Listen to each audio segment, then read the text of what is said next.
खुलुमबाय गिबियावनो रायजो राजा नोंथांमोन बयनिसिमबो दिङा फिल्म प्रडाक्शननि जानानै जों अननाय आरो सिबिनायखौ बावहरग्रोनाय जाबाय। गोबाङानो मिथिबायबो जानो हागौ आरो मिथियाखैबो जानो हागौ। दिङा फिल्म प्रडाक्शननि बेनाराव गाब गैयै जायख्लं मुंनि मोनसे बर' सावथुनखौ जोङो गोबाव समनिफ्रायनो जोङो शुटिं खालामगासिनो दंमोन आरो बियो फैयै फैयै जोंहा रिलिज खालामनो हानायनि लामायाव फैबाय। बे दिङा फिल्म प्रडाक्शना जोंनिनो प्रडाक्शन हाउस आरो बे सावथुन गाब गैयै जायख्लंआ बे प्रडाक्शननिनो गिबिसिन सावथुन जागोन। आरो बे सावथुनखौ उदालगुरि डिस्ट्रिक्टनि सिङाव थानाय खैराबारि ओनसोलनि कुइरकुसि गामिनि गेलेग्रा फोथाराव सोलिबाय थानाय बोसोरनि अक्ट'बर दाननि 7 अक्ट'खालि प्रिमियार श'नि थि खालामनाय जादों।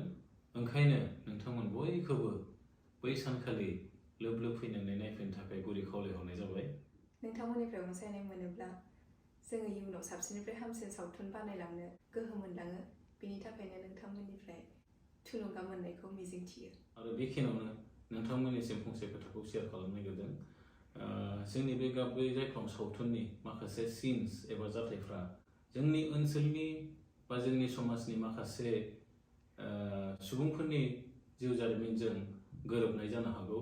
ओंखायनो नोंथांमोना बे सावथुनखौ नायनानै जाहाथे दुखु मोना आरो जोङो बे सावथुनखौ सोरखौबा दुखु होनो बा सोरखौबा हार्ट खालामनो थाखाय जोङो बे सावथुनखौ बनायनाय जायाखै। सोरबाफोर जुदि बे सावथुनखौ नायनानै थारैनो दुखु मोनोब्ला गिबियावनो नोंथांमोननिसिम जोङो निमाहा बिनाय थाखाबाय। लोगोसे जोबथानायाव जोंनि बे सावथुनखौ बयबो अनसायगोनखौ आङो मिजिंथिनानै दिनैनि बे भिडिअखौ एसेयावनो फोजोबनाय जाबाय। गोजोन्थों।